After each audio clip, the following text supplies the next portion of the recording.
The year was 2004. GTA San Andreas had just been released for the PlayStation 2, Spider-Man 2 was out in the cinemas, and the Mega Drive, or Sega Genesis for all you Americans out there, was long dead. Sure, Tectoy may have released a port of Who Wants to Be a Millionaire 3 years prior under the title Shodu Milheo, but by that point even Brazil had its eyes set on the PlayStation 2 and not so much on Sega's classic hardware.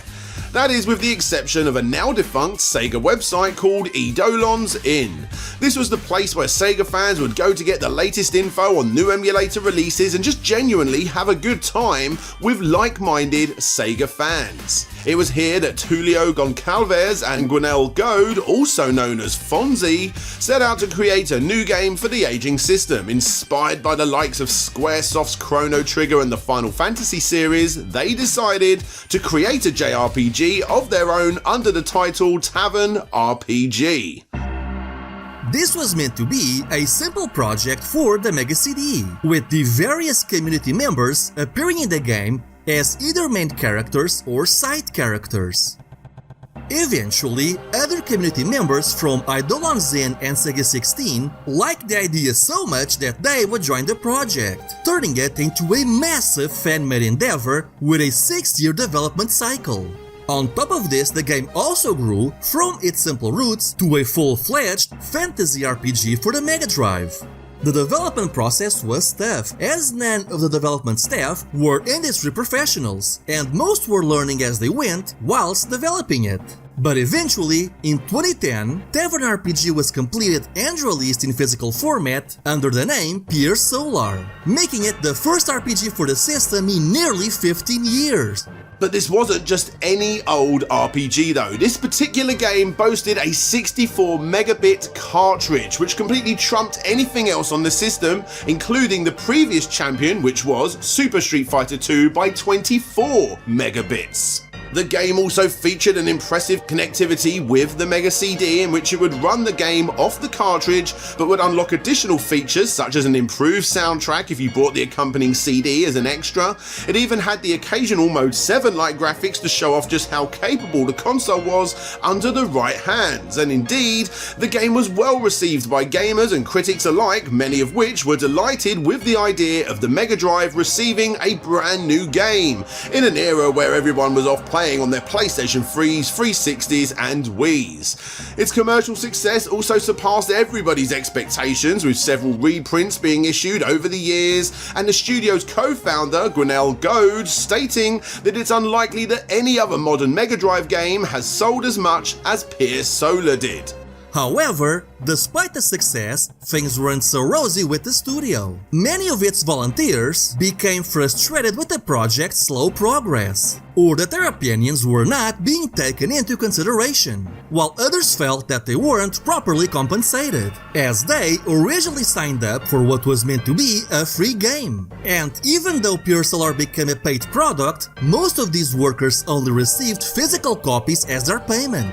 Worst of all, towards the final year of development, the friendship between Tulio and Gwenael began to deteriorate. Besides these minor issues, Pier Solar proved two major things to Tulio and Gwenel, and that was that there was a hardcore group of Sega fans willing to buy new games for their aging systems, and that these guys had what it took to make those games.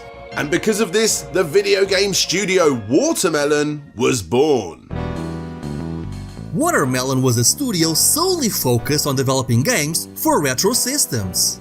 In early 2012, they also launched their own website, The Magical Game Factory, where you could order your Pure Solar reprints and read all about their upcoming projects. And boy, there would be a lot of projects. In its first year alone, Watermelon announced a total of 3 different projects for 3 different systems. The first 2 were simply known as Project N and Project Y for the Super Nintendo and Mega Drive respectively. But rather than announcing what these new games were, Watermelon decided to take a slightly different approach. The idea was that they would have their community vote on gameplay and thematic elements for a gems system.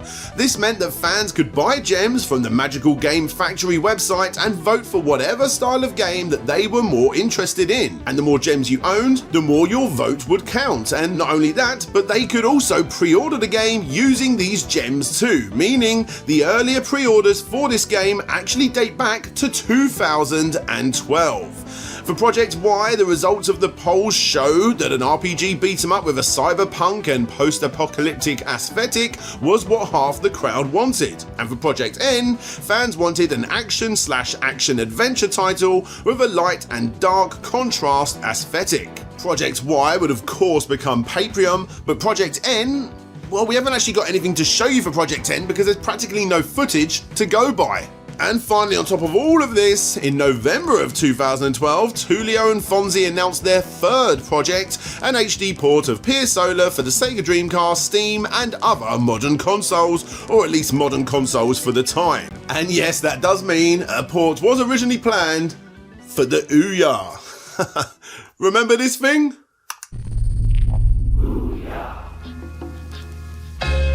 Between the gem system, Pure Solar reprint orders and the Kickstarter, Watermelon had achieved a steady cash flow, and even started to operate in physical offices in 2013 to develop their games. Yes, you heard me, a studio making games for the Mega Drive, Dreamcast, and Super Nintendo in 2013 was successful enough to own actual offices.